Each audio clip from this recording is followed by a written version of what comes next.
एकंदरीत गणेशोत्सव आणि खास करून लालबागच्या राजाचा सोहळा यावर्षीही अगदी थाटामाटात पार पडला. राजाला नेहमीप्रमाणे गर्दी झाली. गर्दीवरून गोंधळ झाला. शाहरुख खान, अमित शहा यांच्यासारखे सेलिब्रिटी लोक राजाच्या दर्शनाला आले. आगमन आणि विसर्जन सोहळ्याचे अनेक रील्स व्हायरलही झाले. सगळं काही दरवर्षीप्रमाणे पार पडलं, पण यावर्षी राजाच्या संदर्भातल्या एका नावाची आठवण वारंवार लोकांना होत होती. ते नाव म्हणजे नितीन चंद्रकांत देसाई. लालबागच्या राजाचं आणि नितीन चंद्रकांत देसाईंचं नातं काय होतं ते काय आता वेगळं सांगायची गरज नाही. नितीन चंद्रकांत देसाई यांच्या आत्महत्येनंतर ज्या ऑडिओ क्लिप्स समोर आल्या त्यातही लालबागच्या राजाचा उल्लेखच पहिला होता. शिवाय देसाईंचं प्रकरण तर आजही वरचेवर चर्चेत येत असतं. आता अशी बातमी समोर आली आहे की या प्रकरणी दाखल केलेले गुन्हे रद्द करा अशी आरोपींची याचिका हायकोर्टात दाखल करण्यात आली होती. याबाबत काल म्हणजे 29 तारखेला सुनावणी होणार होती. सुनावणीसाठी देसाई कुटुंबीय कोर्टात हजर होते, पण आता ही सुनावणी 13 ऑक्टोबरला होणार आहे. पोलिसांनी ECL फायनान्सच्या 5 जणांविरोधात गुन्हे दाखल केले होते. हे गुन्हे रद्द करा अशी याचिका ECLचे अध्यक्ष रशेश शाह, CEO राजकुमार बन्सल आणि interim resolution professional Jitendra Kothari यांनी केली होती. पण याच संबंधीची सुनावणी आता 13 ऑक्टोबरला होणार आहे. तर आता या प्रकरणाने नेमकं कोणतं वळण घेतलंय, शिवाय या प्रकरणात आत्तापर्यंत काय काय घडलं ते या व्हिडिओच्या माध्यमातून समजून घेऊ. नमस्कार, मी मैथिली आणि तुम्ही पाहताय बोल. 2 ऑगस्टच्या बुधवारी सकाळी ND स्टुडिओमध्ये काम करणाऱ्या एका कर्मचाऱ्याला नितीन देसाईंचा मृतदेह दोरीला लटकलेल्या अवस्थेत दिसला. त्यानंतर तत्काळ पोलिसांशी संपर्क साधण्यात आला आणि ही बातमी वाऱ्यासारखी पसरली. शॉर्ट पोस्टमॉर्टम रिपोर्टमध्ये नितीन देसाईंचा मृत्यू फास लागल्यानंच झाल्याचं नमूद करण्यात आलं. त्यांच्यावर असलेला कर्जाचा डोंगर, स्टुडिओतल्या कामासंदर्भात केले जाणारे वेगवेगळे दावे आणि त्यांनी रेकॉर्ड करून ठेवलेल्या 11 ऑडिओ क्लिप्स या प्रकरणाचं गूढ अधिकच वाढवत होत्या. माध्यमांनी दिलेल्या माहितीनुसार देसाईंच्या स्टुडिओत एक व्हॉइस रेकॉर्डर सापडला. सोबतच त्यांनी आपले मित्र, कुटुंबीय आणि वकिलांना या ऑडिओ क्लिप्स पाठवल्याचं सांगण्यात आलं. या ऑडिओ क्लिप्स मधलं पहिलं वाक्य होतं, लालबागच्या राजाला माझा अखेरचा नमस्कार. या ऑडिओ क्लिप्समध्ये देसाईंनी आपल्याला त्रास देणाऱ्या 4 बिझनेसमनची नावं घेतली होती. सोबतच ND स्टुडिओ कोणत्याही बँकेच्या ताब्यात जाऊ देऊ नका, राज्य शासनाने तो ताब्यात घ्यावा अशी विनंती पंतप्रधान, मुख्यमंत्री आणि दोन्ही उपमुख्यमंत्र्यांना करतो, असंही या ऑडिओ क्लिप्समध्ये नितीन देसाईंनी रेकॉर्ड केल्याचं सांगण्यात आलं.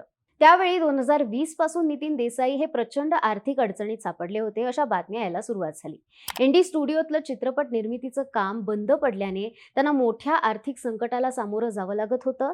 नामांकित निर्मात्यांनी सुद्धा ND स्टुडिओकडे पाठ फिरवली होती अशा बातम्या आल्या. त्याआधी त्यांनी 2016 साली स्टुडिओचा आर्थिक डोलारा सांभाळण्यासाठी सांताक्रूजच्या एडलवाइज ॲसेट रिकन्स्ट्रक्शन फायनान्स कंपनीकडून 180 कोटींचं कर्ज घेतलं होतं आणि परतफेड न झाल्याने ते 254 कोटींवर पोहोचलं असंही समोर आलं. त्यामुळे नितीन देसाई प्रचंड तणावात होते. देसाईंना डिफॉल्टर म्हणून जाहीर करण्यात आलं होतं. बँक करप्सी कोर्टाने तशी केसही दाखल केली होती. त्यात भर म्हणजे 7 मेला त्यांच्या ND स्टुडिओला आग लागली आणि त्याच दिवशी त्यांना लोन रिकव्हरी नोटीसही बजावण्यात आली होती, हे समोर आलं. 30 जून 2022ला त्यांचं खातं नॉन परफॉर्मिंग म्हणून घोषित केलं गेलं आणि एडलवाइज कंपनीने ND स्टुडिओ जप्त करण्याची परवानगी रायगडच्या जिल्हाधिकाऱ्यांकडे मागितली होती. कंपनीने देसाई यांच्या विरोधात इनकॉर्पोरेट इन्सॉल्व्हन्सी रेझोल्युशन कार्यान्वित केल्याचंही त्यावेळी समोर आलं. त्याच दरम्यान नितीन देसाई यांना कुणी छळलं हे मित्रांना माहिती आहे असं विधान जितेंद्र आव्हाड यांनी केलं. देसाई यांचं प्रकरण मुंबई MMR रिजनशी संबंधित असल्याचा दावाही त्यांनी केला. नितीन देसाई यांना कोणी छळलं हे त्यांच्या जवळच्या मित्रांना माहिती आहे. तसंच जर कुठल्या कंपन्यांनी त्यांचा छळ केला असेल तर त्यांच्यावरही कारवाई करावी अशा जितेंद्र आव्हाडांच्या विधानाने हे प्रकरण अधिकच चर्चेत आलं. राज्याच्या पावसाळी अधिवेशनात विधानसभेतही नितीन देसाई यांच्या प्रकरणाचा मुद्दा गाजला.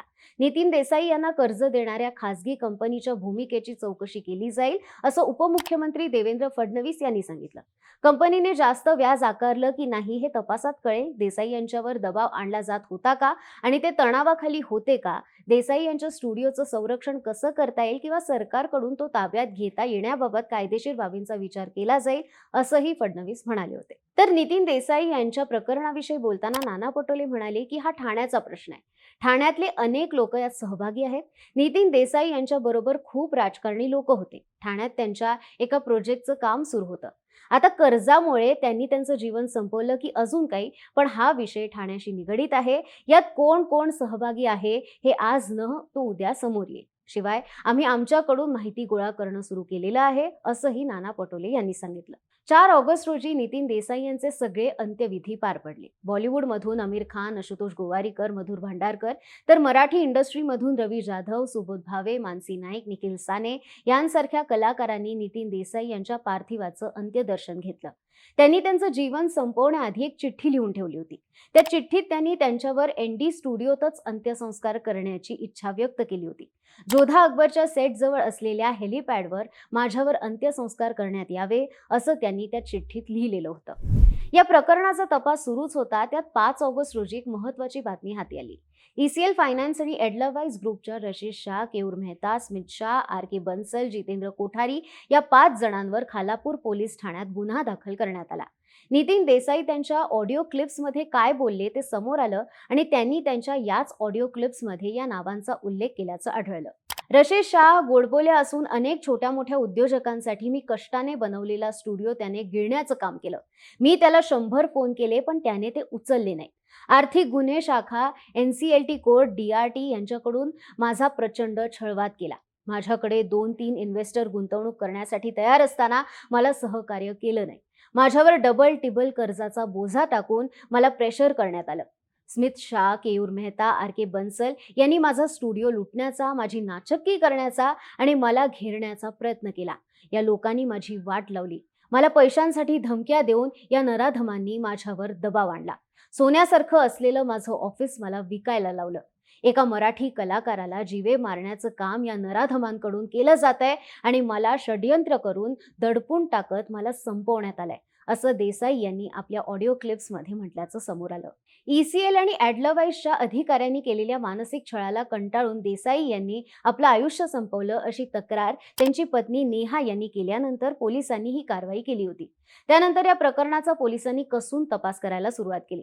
नितीन देसाई हे एडलवाइस कंपनीला कर्जाच्या वन टाइम सेटलमेंटला तयार असतानाही आरोपींनी पद्धतशीर वेळकाढूपणा केला.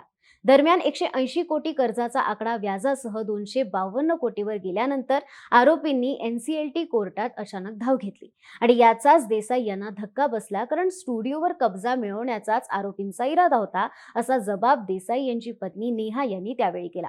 शिवाय जितेंद्र कोठारींना एनसीएलटी कोर्टाने कर्जाचं प्रकरण सेटलमेंट करण्यासाठी प्रशासकीय अधिकारी म्हणून नियुक्त केलं होतं, पण कोठारी फितूर झाले आणि त्यांनी आरोपींशी हातमिळवणी करून देसाईंना कोंडीत पकडल्याचा आरोपही नेहा देसाई यांनी केला. खालापूर पोलीस ठाण्यात देसाईंच्या आकस्मिक मृत्यूची नोंद करण्यात आली होती, पण देसाई यांच्या पत्नी नेहा यांनी ईसीएल फायनान्स कंपनी आणि एडलवाइस ग्रुपच्या पदाधिकाऱ्यांनी कर्ज प्रकरणात वारंवार तगादा लावून देसाईंना मानसिक त्रास दिला आणि या मानसिक त्रासाला कंटाळूनच देसाई यांनी आपलं आयुष्य संपवलं, अशी तक्रार खालापूर पोलिसांकडे दिली. त्यानुसार खालापूर पोलीस ठाण्यात गुन्हा रजिस्टर नंबर 269/2023 आणि भारतीय दंडविधान 306/34 अन्वये एडलवाइस रिक्रिएशन आणि ईसीएल फायनान्स कंपनीतल्या 5 जणांविरुद्ध गुन्हा नोंदवण्यात आला. या प्रकरणाचा तपास खालापूर पोलीस ठाण्याकडून उपविभागीय पोलीस अधिकारी विक्रम कदम यांच्याकडे वर्ग करण्यात आला. तर या सगळ्या प्रकरणावर एडलवाइस कंपनीतर्फे स्पष्टीकरणही देण्यात आलं. नितीन देसाई यांनी आपलं आयुष्य संपवलं, ही घटना दुःखद आहे. 2016 ते 18 दरम्यान देसाई यांच्या कंपनीला थीम पार्क आणि अन्य प्रकल्प उभारणीसाठी आर्थिक सहकार्य केलं गेलं. मात्र 2020 पासून देसाई यांची कंपनी आर्थिक अडचणीत सापडली.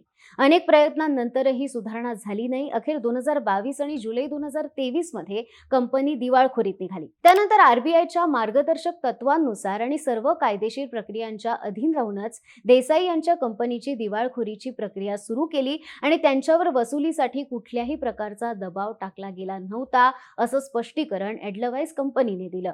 6 ऑगस्ट रोजी एनडी स्टुडिओचे कायदेशीर आर्थिक सल्लागार आणि अकाउंटंट यांच्याकडून सदर कर्ज प्रकरणाबाबत पोलिसांनी माहिती घेतली. 15 साक्षीदारांकडे विचारपूस करून त्यांचे जबाब नोंदवण्यात आले. त्यानंतर 8 आणि 11 ऑगस्टला पुन्हा एडलवाइस कंपनीच्या 3 अधिकाऱ्यांची चौकशी करण्यात आली. चौकशीला येण्यापूर्वी अधिकाऱ्यांनी आपल्यासोबत अनेक कागदपत्र सुद्धा आणली होती. यानंतरही ठोस असं पाऊल उचलल्याचं काही समोर आलं नाही.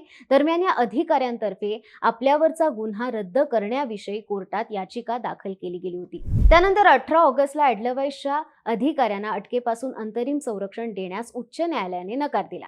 याचिकाकर्त्यांविरुद्ध कुठलीही कारवाई न करण्याबाबत पोलिसांना निर्देश द्या, अशी विनंती ज्येष्ठ वकील अमित देसाई यांनी केली होती. न्यायालयाने ही विनंती अमान्य केली. त्यामुळे याचिकाकर्त्या तिन्ही आरोपींवर अटकेची टांगती तलवार कायम राहिली. या प्रकरणी 21 ऑगस्टला पुढची सुनावणी होणार होती. पोलिसांनी एडलवाइस फायनान्शियल सर्व्हिसेसचे समूह अध्यक्ष रिशेश शहा, एडलवाइस ॲसेट रिकन्स्ट्रक्शनचे सीईओ राजकुमार बन्सल आणि राष्ट्रीय कंपनी कायदा न्यायाधिकरणाचे जितेंद्र कोठारी यांच्या विरुद्ध गुन्हा दाखल केला. हा गुन्हा रद्द करा अशी मागणी करत तिघांनी उच्च न्यायालयात स्वतंत्र याचिका केल्या.